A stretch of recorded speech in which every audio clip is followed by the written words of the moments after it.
Good afternoon. I'm Dr. Marshall Stevenson, Dean of the School of Education, Social Sciences, and the Arts here at the University of Maryland Eastern Shore.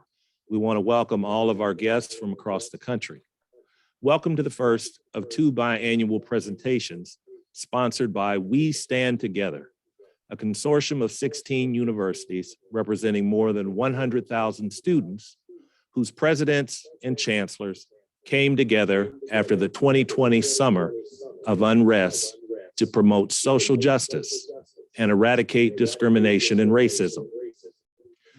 Among other goals, the consortium institutions stand together to ensure our students, faculty, and staff understand that they are not only invited, but also expected to join in the commitment to eliminate the injustice that is wrapped in our nation's history and still happens far too often. We Stand Together has sponsored presentations by the Honorable Leon Panetta, hosted by Cal State Fullerton in the fall of 2020, in addition to the Poet Laureate Joy Harjo in the spring of 2021, hosted by Slippery Rock University of Pennsylvania. This semester's presentation promises to be just as informative and enlightening, and is hosted by the University of Maryland Eastern Shore and sponsored by the University of California, Merced, Cal State University, Bakersfield, the University of Southern Indiana, and Cal State Fullerton. At this time, I would like to introduce my co-host and colleague, Dr. Cynthia Cravens, who is a professor in our English and Modern Languages department here at the University of Maryland Eastern Shore. She will have the pleasure of introducing our special guest, Dr. Mary Frances Berry. At the end of Dr. Berry's remarks, we will have a brief Q&A. You can place your questions into the chat, and Dr. Cravens will pose them to Dr. Berry as time permits. And now, Dr. Cravens. Thank you so much, Dr. Stevenson.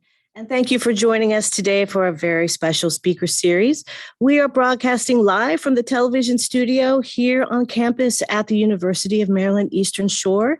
And it is indeed my pleasure to have the privilege of introducing our distinguished speaker, Dr. Mary Frances Berry, the Geraldine R. Siegel Professor of American Social Thought, History, and Africana Studies at the University of Pennsylvania. Dr. Berry's long list of accomplishments and publications are truly remarkable, and it's a joy to have her with us this afternoon. If you've had the chance to visit her website, and that's maryfrancesberry.com, then you will have seen that since her college years at Howard, Dr. Berry has been one of the most visible activists in the cause of civil rights, gender equality, and social justice in our nation. Serving as chairperson of the U.S. Civil Rights Commission, Dr. Berry demanded equal rights and liberties for all Americans during 4 presidential administrations. She also became the first woman to head a major research university, serving as chancellor of the University of Colorado at Boulder in 1976. She took a leave of absence from that position in 1977 to serve as President Carter's Assistant Secretary for Education, where she worked to improve access and quality education in the nation's schools. Dr. Berry insists that each generation has the responsibility to make a dent in the wall of injustice. In her latest book, History Teaches Us to Resist: How Progressive Movements Have Succeeded in Challenging Times, she recounts many of the protests in which she was active, analyzes their organizing strategies, and considers the lessons we can learn from them. And speaking of books, Dr. Berry has published over a dozen, including 1971's Black Resistance, White Law, A History of Constitutional Racism in America, that was reissued in 1995, and 1986's Why ERA Failed, Politics, Women's Rights, and the Amending Process of the Constitution. Now, I have woefully truncated this list of publications, but I hope that all of our viewers will visit Dr. Berry's website to read more about her experiences with the U.S. Commission on Civil Rights, arguments regarding ex-slave reparations, the politics of parenthood, and the stories behind Barack Obama's speeches. And now, before I humbly step aside, I'd just like to remind you that we will be holding our questions until the end of Dr. Berry's talk, at which time you may type in your question using the chat feature, and we will monitor them here in the studio. Dr. Berry, welcome, and thank you so much for being here. Thank you very much, Dr. Cravens and Dr. Stevenson from the Ohio State University. I always have to remember to say the because I went to Michigan and anyway. Let me just say that University of Maryland Eastern Shore is very close to my heart. Someone says that they're having trouble hearing, so let me turn it up some. Can you hear now, darling? The University of Maryland Eastern Shore is very close to my heart. In fact, when I wrote an article about a woman named Callie House who started a reparations movement in the late 19th century, which was later on published as a book by Knopf, which is called My Face is Black is True. When I first encountered information on her, I decided to write an article. And way back then, I was a graduate student, then just out of a graduate school. And the editor of the Journal of Negro History was at University of Maryland Eastern Shore and was doing everything he could with putting together resources, which you have to do at Black colleges sometimes. Maybe you don't have to do that anymore, but we had to do it in the old days. To try to support the journal. And he was excited about the article and he published it. And I went away from it for years and then I went back to it, but that's what inspired me to write My Face is Black is True. So, and also there's another thing about it, which is that when I was running education in the Carter administration, I spent a lot of time working on HBCUs. And NAFIO, which is the national, what is it? The Organization of Black Colleges, and still is, the lobby group. I worked very hard with them. And one of the things we did, there was a fellow named Elias Blake, who was a marvelous attorney and who handled all the cases, a Black attorney. He and I worked closely together when I was assistant secretary. In fact, he was the first person who came to see me in my office and said, you got to do something, we got to do something. And all through the litigation concerning Black colleges, including University of Maryland Eastern Shore, Adams against Richardson. Every time they changed HEW secretaries, the case would get a new name, but it was always Adams. And then there were cases, ours against Fordyce in Mississippi, trying to protect the Black colleges down there. Elias was on the case, doing everything he could in court and everywhere else. And he, working with me, said, what you should do, Dr. Berry, is get Jimmy Carter to take that advisory committee on Black colleges, which is over in Negro colleges or Black colleges, which is over in the education, down in the bowels of the education apparatus, and bring it over into the White House. And I remember the meeting at which some Black college presidents came in the White House, in the cabinet room with Jimmy Carter, and we got him to sign the proclamation putting that advisory committee in the White House. And over the years, it's still there. Nobody dares take it out after it was in there. I mean, what were they going to do? But in fact, over the years, sometimes it was used for good things and pressure, which got something done. And other times it didn't do anything, in my opinion. But it was a marvelous idea. And Eli also was the litigator and the advocate. Now, other thing about University of Maryland Eastern Shore is you are, of course, part of the group of colleges in Maryland, the universities in Maryland that got that settlement, what was it, 2021, in which you were supposed to, over 10 years, get some money to try to make up for the deficiencies that they imposed on the institutions all these years, the white folk and the people who appropriate the money. And I was very much involved in those discussions over the years, not recently, but over time. And I'm pleased that it happened. But I've got something to tell you that may help you to understand why this is about where we go from here. It may sound good that you got the settlement, and it is good. But the black farmers, the land loss of the black farmers, which has gone on since Reconstruction, okay? And the mistreatment by the agriculture department with extension agents not happening. Nobody wanted to give them loans from the agriculture department, abusing them, the loss of property that took place. The Civil Rights Commission, right after I got there, did a report on the decline of black farming in America. And this was in the 80s. And after it did that report, it insisted that the agriculture department remedy all those deficiencies, just like we were asking for remedying the deficiencies for the black colleges in Maryland and all over the country. And we had a protracted struggle with the whole time I was on the commission, all the way up to the early 90s when I was chair, collecting information, going over, beating up on the Secretary of Agriculture. Literally, I would go over and meet with him and beat up on him verbally, not because I don't believe in violence. And the agriculture department wouldn't really do anything. And the black farmers had an organization which they started, which still exists. John Boyd runs it.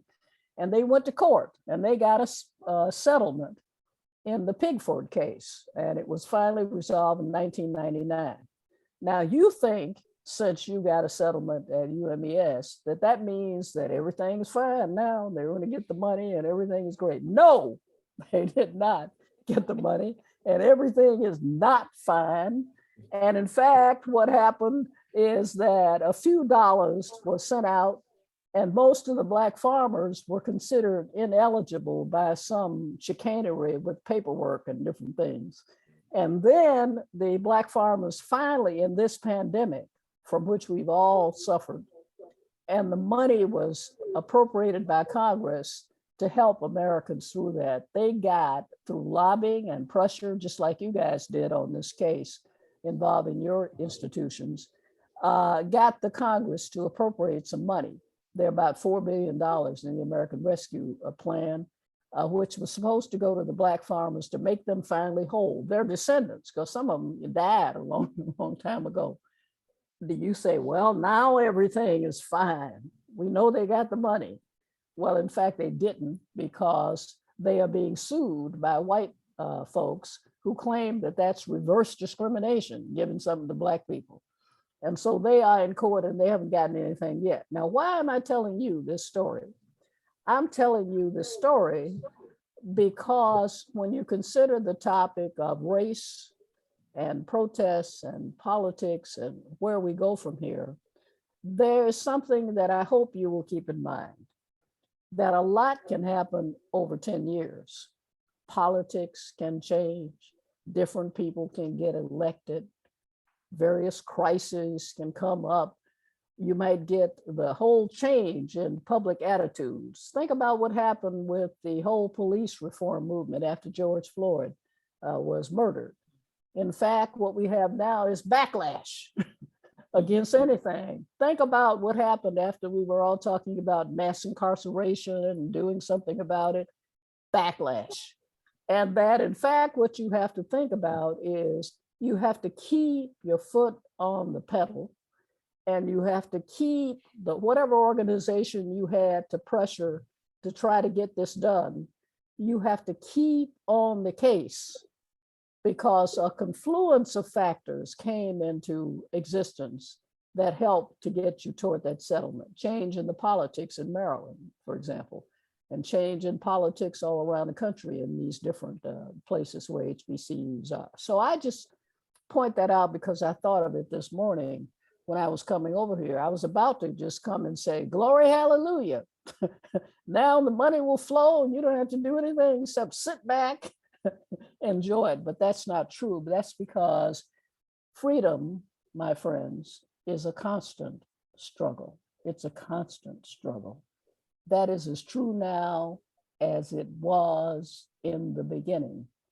White supremacy and racist capitalism is in existence now as it has always been, along with all the other evils that beset people in society. Now, when you think about when I think about what is it that the people who fought to get the kinds of remedies that we need for the inequality that persists all the time, what is it they wanted? I guess in general terms, as a lawyer, all they really wanted was for the rhetoric that's in the American Constitution, the preamble, and the rhetoric that is in the Declaration of Independence to become reality for all the people in the United States, and not just some of the people in the United States, for everybody. And you could argue that we have come a long way. Every time it's Martin Luther King's birthday, and now June 10th, and all these other things that they have, reporters call me up and they say, what do you think about the progress that has been made by African Americans, or they say Black people, or whatever they want to say? And I always say the glass is half full and the glass is half empty. And the reporters who've been around a long time say, you told us that last year. And I said, well, that's because it's true. We have made some progress, and I can list all of the people who benefited, not just Black people. You know, how the whole civil rights movement, I could name everybody, you know, women or whatever race they are, disabled people, Asian Americans, Latinos or Latinx or whatever you would like to say. All of the different groups that make up America have benefited from the whole civil rights struggle and what took place. But the problem is that we have not come as far as we had hoped. And there are barriers to trying to get us there. I was in Massachusetts about 3 weeks ago on the anniversary of an event that I spoke at there in 2016. And the 2016 event was all of the women who headed governmental and non-governmental organizations in the state had a big conference, and they asked me to come to speak. And they wanted, they said, to celebrate Hillary Clinton's victory. Did you hear me? And so they had it right after the election. And they said, we're going to celebrate the victory. So I had an agreement to go there, so I went, even though I knew there wasn't a victory. And it was shortly after that. And I got there, and we were supposed to have dinner that night. And then the next day, I was to speak and to tell them, where do we go from here now that Hillary's elected and all the good things we're going to do. And all it ended up being is they said, could you just listen to each one of us in the executive board? It was about 20 of them. Tell you how we feel right now. I thought, oh boy. So they each told me in turn how they felt, how sad they felt, how distraught they felt, how they had had a party set up at their house and how that had turned out and all the rest. And it was just one of those pity parties, as my mother says. But anyway, when they got 3/4 of the way through, and it was almost 10 o'clock, one of the Black women there said to these women, aren't you going to give Dr. Berry something to eat? I mean, you were supposed to have dinner, but all you've done is good to talk about these things, but couldn't we have dinner? And so we did. But what I said to them was the same thing I said the next day. My mother used to also say to me, whenever I complained about something people were doing, a policy or something, she'd say, get up off your do-nothing stool and go do something about it and stop complaining to me. So I basically told them that. But the sad part, the sad part about this is when I went back just recently and spoke to this same big group of people, okay? I looked at the notes I had from the speech I gave in 2016, and every problem that I described that they should work on then, guess what? We still have the same problems, okay? And among those problems, the minimum wage all across this country. Massachusetts has a high minimum wage, $15, $14, $15. DC has one. I don't know what it is in Maryland. Do you guys know?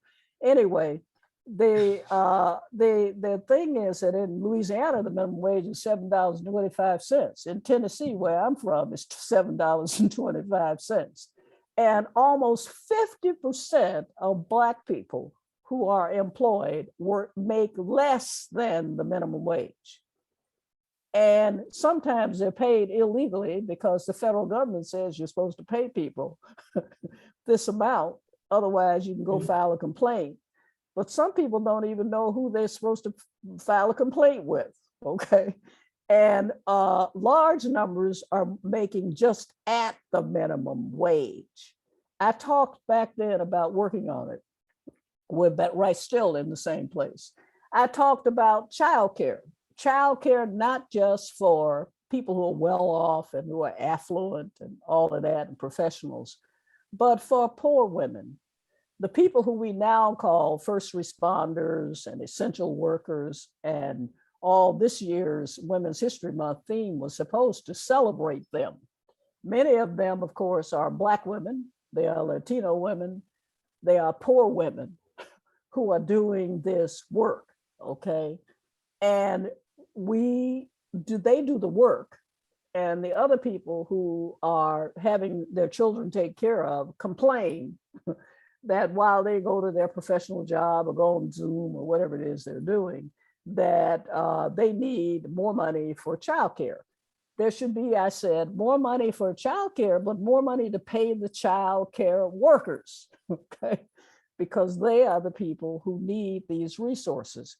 I repeated that this year. It was the same goal.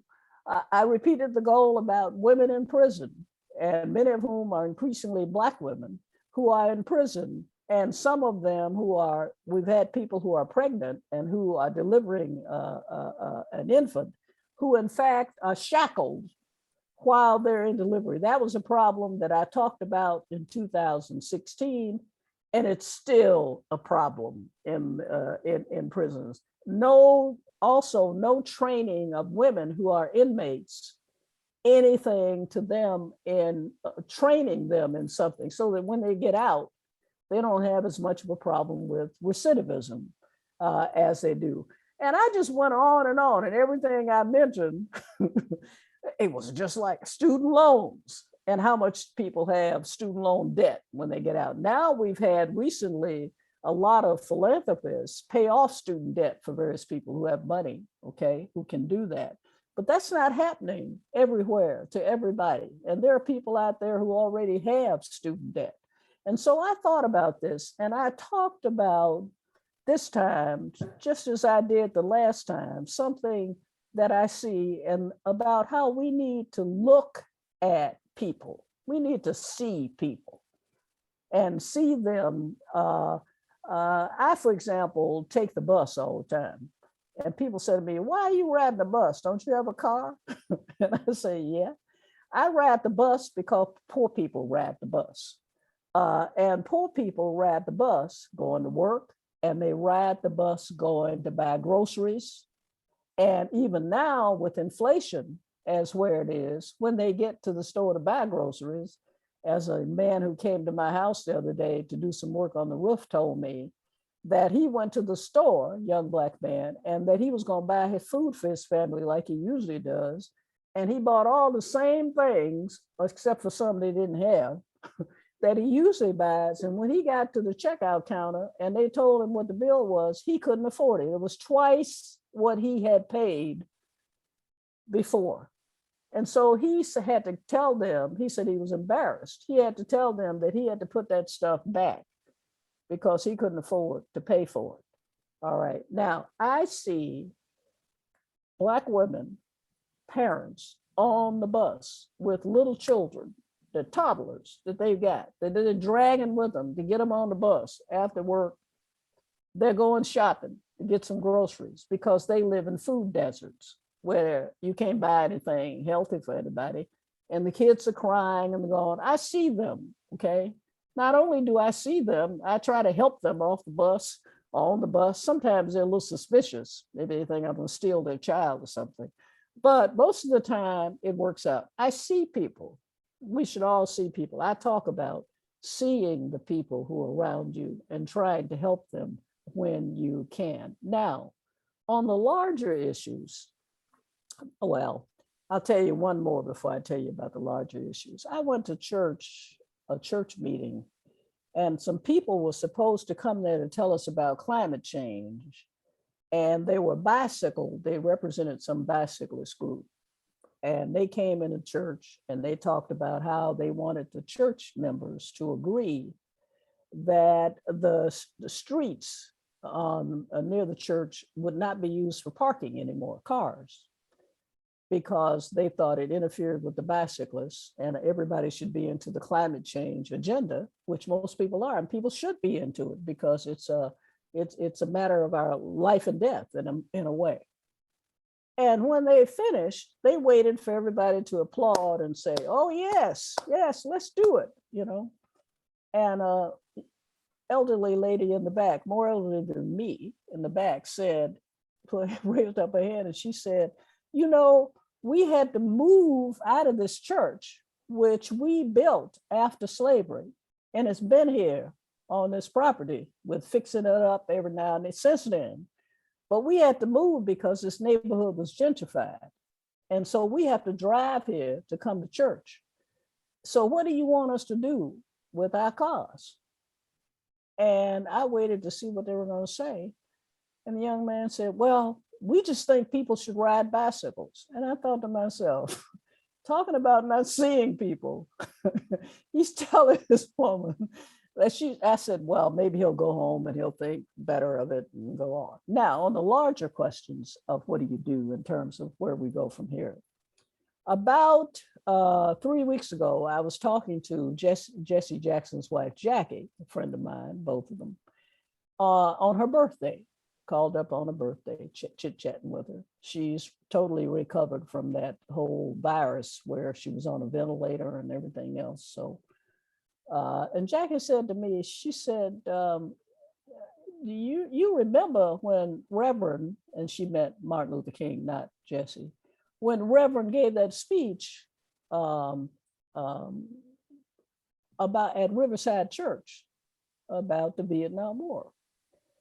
And I said, yeah, of course I remember it. And she said, well, you remember that he was talking about that he came out against the war because the money that was being spent, all that money was money that all of us had hoped was going to go to the poor, and all those poverty programs and all those things that we thought would happen. And he also felt that the public had never really had a debate about whether we wanted to be in the war. And therefore he came out against it. And you remember what trouble he had. Lyndon Johnson turned his back on him, and had a meeting at the White House on civil rights and announced publicly that Martin Luther King is not invited because he's not, he's not on board. He's not invited. And so she said, we believe in peace, you and I, and like Martin and Jesse and all of us. But she said, have the public really debated whether they want to be spending all this money again on war? I guess she said maybe they have, and I missed it while I was sick. But in any case, I thought about it and I said to her, remember, that's why I went to Vietnam. I went to Vietnam and became a reporter because I was in the anti-war movement at the University of Michigan. And I wanted to find out what was going on. And so I made up a story to the Defense Department that I was a reporter, which I wasn't. And they said, I asked them, how do you get to be a reporter? They said, only reporters can go unless you're in the service. And I said, well, how do you get to be a reporter? And they said, you have to, work for some press and have subscribers. You got to have 500,000. And so I got the Michigan Daily newspaper and all the newspapers in little towns around Ann Arbor to say I was their war correspondent. And they wrote letters, and I got credentials from the Defense Department and went to Vietnam to cover the war. But in any case, I thought about that, and I thought, you know, what goes around comes around, and scripts get flipped all the time. And this morning I was listening to Bloomberg radio or something, and they said there was a meeting today in Washington, in the Defense Department, where they were going to give all of the big manufacturers, the defense industry, money, lots of money, to start manufacturing more weapons, because they thought this was going to be a protracted war, and that the president had discretionary money and he was going to have them build all these weapons and munitions, and which is what happens when you're in a war. And that he thought it was a protracted war that was going to take a long time. And I thought to myself, my goodness, well, there must be some reason for it. But I wondered if anybody asked, what about all of the programs for the poor? We had something called Build Back Better. I guess that got lost somewhere in the shuffle. But what about childcare? What about the inflation? What about the food? Last week, someone in my family insisted that I go to the grocery store with them, which I don't ever do. And so I went and I looked, and I don't know if you guys go to the grocery store, but when I went, there were empty shelves. There were prices on things. I said, my goodness, have these things been costing all this all the time? How could anybody buy this stuff? No wonder the roofer guy, when he came over, was talking about how he couldn't afford, because even what I was paying him to do the roof, that wasn't enough for him to buy all this stuff and take care of his family. And then when I noticed yesterday that inflation had gone all the way up, and I was thinking to myself, I'm a person of peace, so I want peace, not war all the time. But hoping that there would be a discussion and somebody would explain to me what I don't know, which is why all of these things are happening and why people are suffering. And then I got some information from people who sent it to me over email about folks in African countries, in places in Asia who are hungry and who are suffering because of the prices. So that's another issue. So I don't take sides on the politics of it, but it did remind, when she told me that about Martin and Riverside, I was reminded of it. Let me just say to you that if we want to change things and move toward more justice in our society, we ought to think in terms of the connections between people around the world. Think about our own situation and what's happening to our schools and what's happening to all the rest of it. But think about it, you know, Martin used to call it a world house, that all the people of the world we should think about whenever we think that some policy or something is a good thing. We should be, and we should also organize in favor of our own interests all the time we can. That's why I wrote this book called History Teaches Us to Resist. And I began writing it after that infamous meeting in Massachusetts that was supposed to be a celebration that didn't turn out to be one, because there was a message to it. The message was that politics is wonderful. We all marched and some folks died to get us the right to vote. And we have it and we want it, and it's important that we keep it. But the problem is that some people think that once they voted, they don't have to do anything else.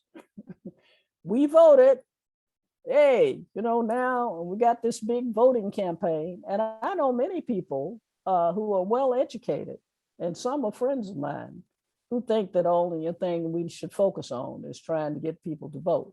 Politicians love for you to vote for them. Guess why? So they can get elected.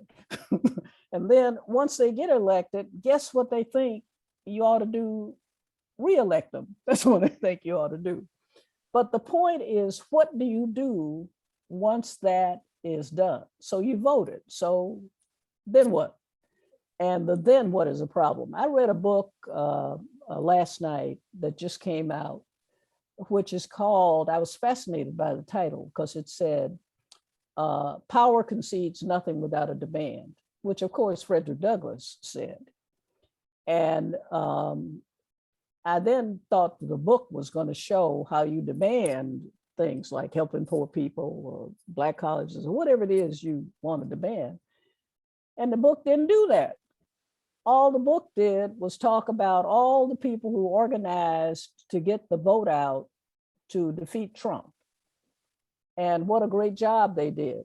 And my attitude toward that is we should all express gratitude for Trump being defeated and that Biden beat Trump. You know, if we think, you know, we should do that. But we have to realize that for poor people in this country of all races, and for poor Black people and poor Latinos and poor people in general, and for Black people in particular, things have gone downhill. Now, they may not have gone downhill for those who are well off, and they haven't gone downhill for me. I was already well off before Trump and before anybody, and even though giving to the poor. But I think that things have gone downhill. So what we should do is express gratitude and then try to think about where do we go from here? Is there other leadership we can get? Or is there somebody, you know, who might do this? This is true locally and in your state as well as nationally. If the persons aren't doing anything that helps you, or they're doing things that you are worse off than you were before, you know, are you better off than you were 4 years ago? Ronald Reagan used to say that. That old shyster, I like to call him. He was a nice guy, had a nice smile and everything else, but boy, he was terrible. People don't remember he was worse than Trump, in my opinion. Trump was just crude, tactless.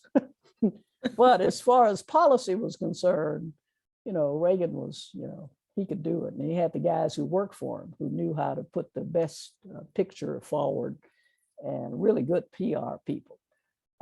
So I think that what we have to do is remember that organizing and that getting people, protest, as I always say, is an essential ingredient of politics. And once the vote is done, once whatever you do, let's celebrate Judge Ketanji Brown Jackson, because we need to celebrate something. And we should always celebrate when something positive, you know, happens. But in the meanwhile, let us organize and see if we can do something to try to get the goals for helping poor people and getting rid of this racism that exists in our society, keep it on the run.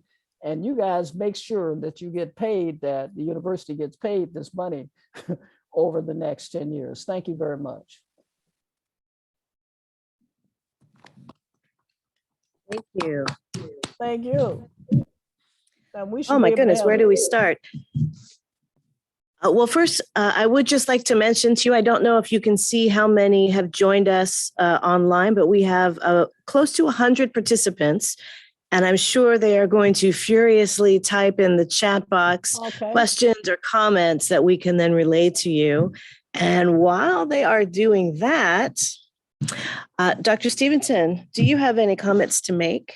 Yes, thank you so much for your presentation. I really enjoyed your reminiscences. You've lived quite a life, and we thank you for all the accomplishments that you've been able to do on behalf of all Americans. I want to ask one question, and you won't be surprised when I ask it. Answering it, we'll see. All I need to say is CRT. You know what that means. Yes. And so how do we move in a progressive way when everything progressives attempt to do is labeled as critical race theory? How do we confront that? All right. Kim Crenshaw, who I've known for a long time and done some mentoring of over the years and friendship. When she first started pushing CRT, because CRT has been around a long time, law schools, people have been discussing it for years. It's just a theory, a label you put on how you analyze structural racism.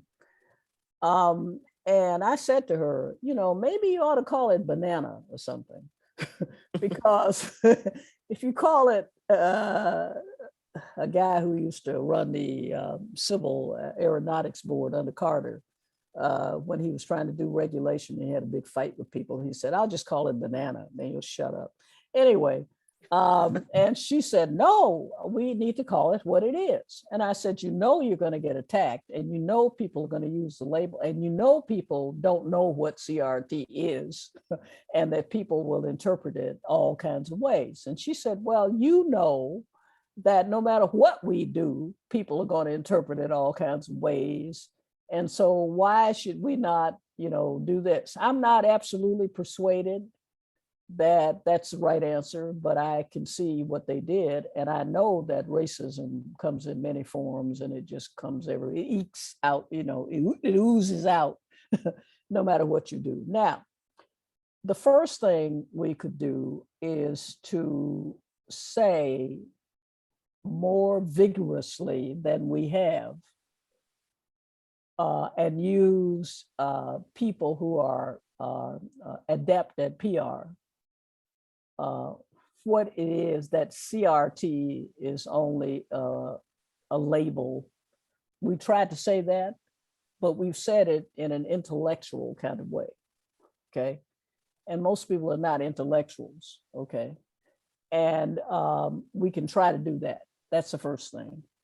And somebody who's putting together money, we get money for all these donations for this and that and the other. It would be nice to have a nice PR thing backing, trying to do something on that, and with focus groups to figure out what you say and all the rest of the paraphernalia that's used in communications. Okay, that's the first thing. And we haven't done that. The second thing is that we can try to bypass it at the grade school level by having freedom schools in addition to the education system. During the civil rights movement, we had freedom schools where we taught kids what the people wouldn't let us teach them. And sometimes they wouldn't even let us have school. And freedom schools, again, would be a good idea to have. And that's not unusual. People of religious faiths have schools on Saturday for their, whatever they want to do. We need some freedom schools. And nobody is doing that. I don't know.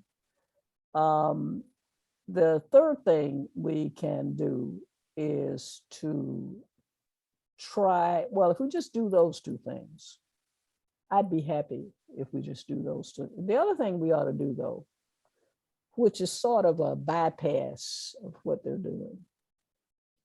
Every community, every city, county, state, entity ought to have a task force, something, working on local reparations. Many communities that I visit have done that, and some are just starting to work on it.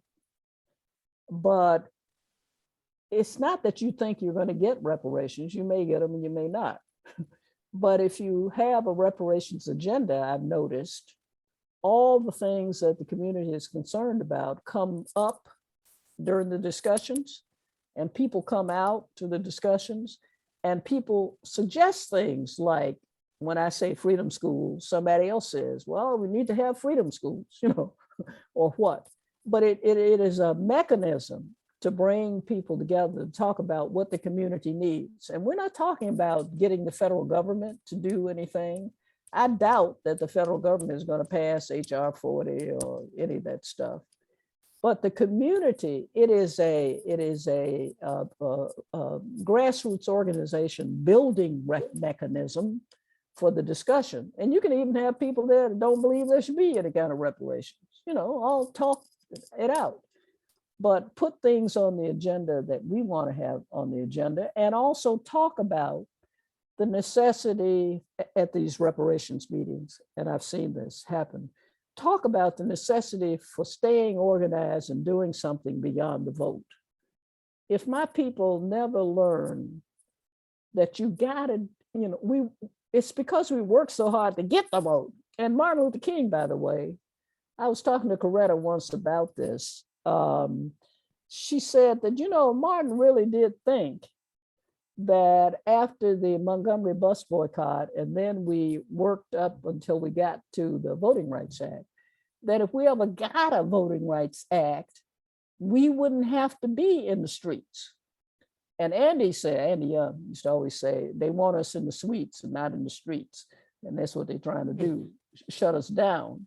But he thought that, well, if you, and he made that speech even in 1957 at the prayer pilgrimage about if we ever get the vote, then we can get all these things done. And so, but right after that, he decided, no, it isn't working that way, because when we vote for people, they don't do unless we do, which is why he wrote Where Do We Go From Here as the last, and added the Poor People's Campaign and civil disobedience and protests to the voting agenda. And we've lost that as a community. We have so much lost that as a community.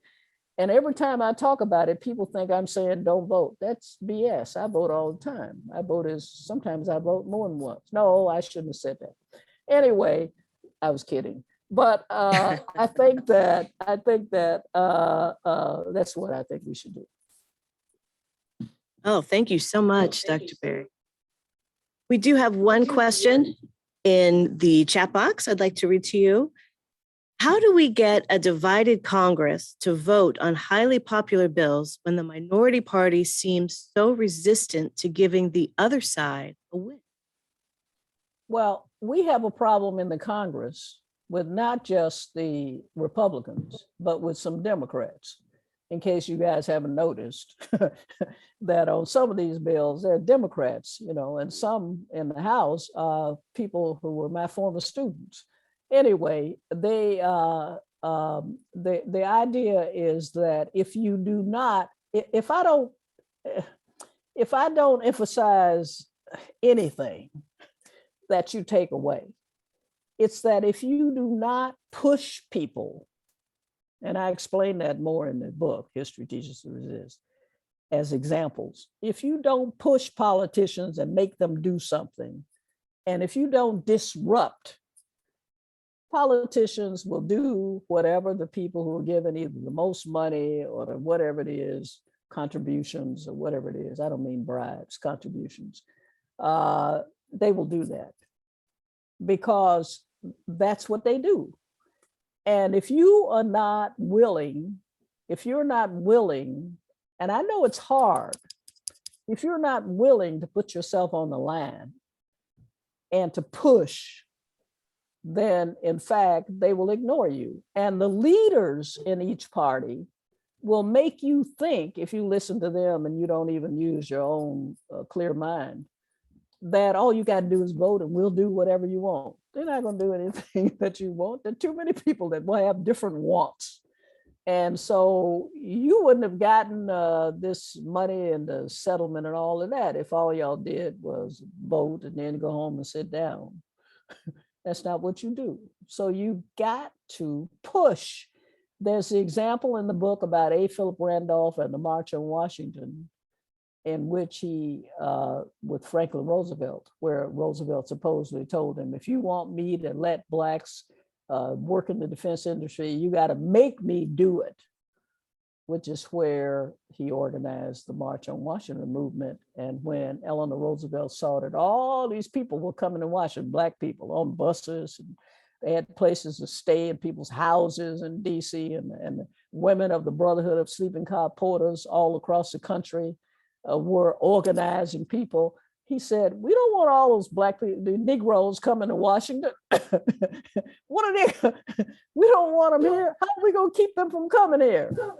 And they said, well, then you need to send that executive order out and say that Negroes can work in the defense industry. That's what a good jobs are. That's what he did, made him do it. You got to make politicians do it.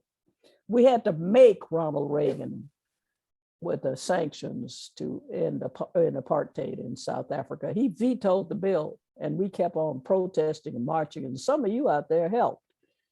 And we got it, even though he didn't want it, and he was furious with us.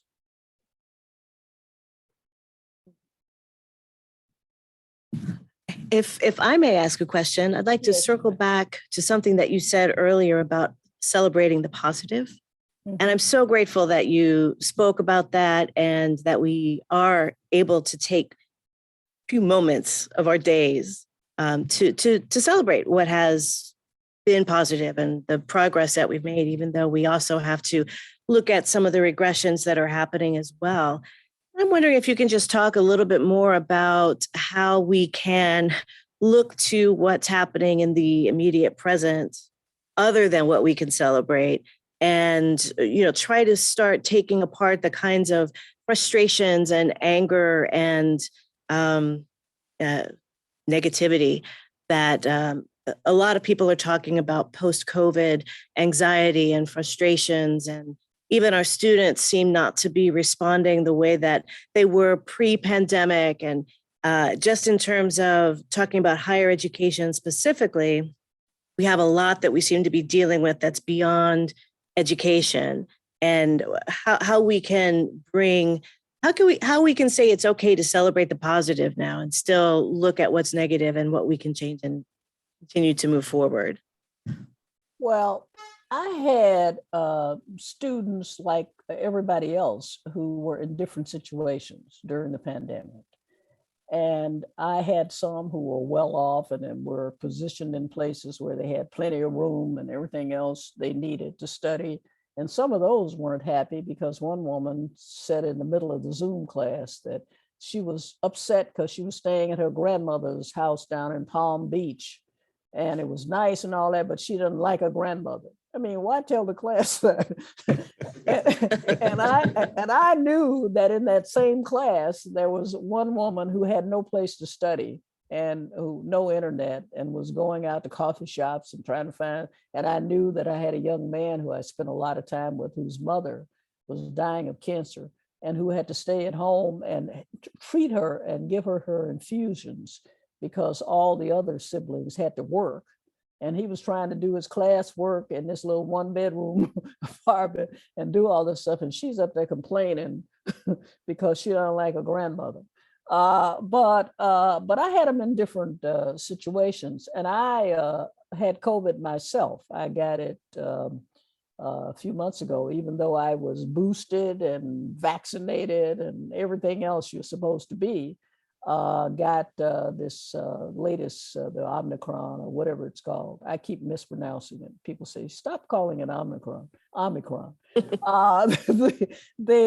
And so I know how disorienting the whole thing can be, and being around and helping people who are going through that. I think that we have to, even though we suffer ourselves, and have had problems. For students, we have to be very careful to listen more, spend a lot more time taking care. And that's hard because at the university where I teach, you're not supposed to like pat a student on the back or touch them and say, oh, I hope you're doing okay. You have to say, may I touch you on your back? And so you don't do it. Anyway, but natural things like giving somebody a hug or something like that, you don't do that. But you can talk to them and listen to them. What I do is listen.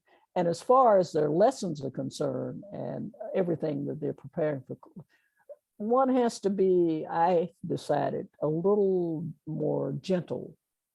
I have a style where I use Socratic method. And so I just go after students. So I have to be more gentle with them as we proceed to trying to find the answers to things. And so, but we can't be too gentle. I just read an article in the New York Times where it says struggling and suffering is good for students. I'm not sure and I don't know if I want to risk it. But in fact, I think we have to be gentle on each other for a while. Struggle is good, yeah. Struggling builds character, suffering builds character, but I don't know about struggling, right? Catherine Barrett against everybody. So yeah. Anybody else have anything? Yeah, Dr. Berry, we have time for one final question. We've got about 5 minutes left. This might be a very large question to tackle with just 5 minutes, but let's see what we can do.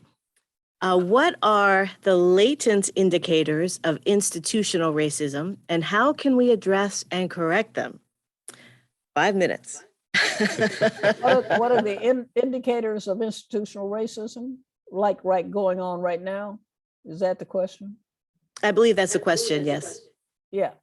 The first thing is that in predominantly white institutions of higher education, you will find, I'm going to fix racism in 5 minutes. No, I can't fix it. You will find that there are a very small number of slave descendant African Americans as students. One of the colleagues of mine at Penn and somebody else did a study, they're sociologists, in which they found that out.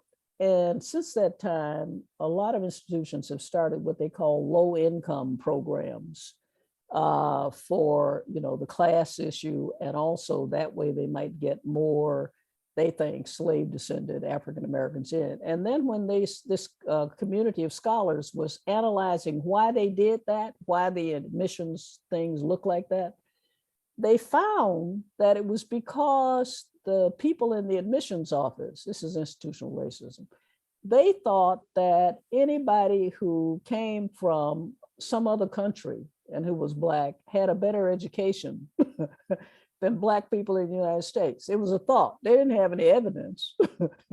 And that they probably, and if they came from an upper middle class family, or if they had an intact family, they called it, they had a father, mother family, and that people who are here living in, say, New Haven, where Yale is, or in South Philly, those Black students had a poor education, and they probably, they had a single parent or something, and they probably wouldn't fit in and couldn't do that. It was like assumptions about people, and the assumptions all had to do with racism.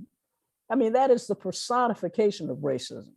The other thing to tell you about race, that's in higher education about racism, but I have to tell you also that what has happened to the refugee crisis in this war that's going on is the personification of the existence of worldwide white supremacy and racism. There's no reason, unless you haven't paid any attention, for them to be pushing Black people off the train so they can't get out of places and save themselves, and doing all these things to them. And if any of you have ever been to Europe, especially Eastern Europe, and those countries, you know that that's true. That people, I know professors who've gotten pushed off buses and things like that. So that white supremacy is alive and well. And if you look to see who are the people who have the biggest jobs in most American institutions, biggest means power, money, and all the rest up the food chain, you can see that there are some people who would be just as suited to do that. It's not like they don't know how to do it or they don't have the education, but there is this notion of who can do what and who's safe to do what and all the rest. So the evidence of institutional racism is all around us. It happens in everything we see and do. It's just a matter of whether we see it or not. Perfect timing. Dr. Berry, we certainly want to thank you for your words of wisdom and reminding us that the struggle still continues. And we stand together as a consortium, want to take your words of wisdom and continue to engage and work to eradicate racism and discrimination. We thank you for the contribution that you've made in helping us reach that goal. Thank you so much. All right. Thank you very much. Yes, and for thank you having to me. everybody for joining us today. Okay. Bye-bye. Bye-bye. Dr. Berry, it was such a pleasure.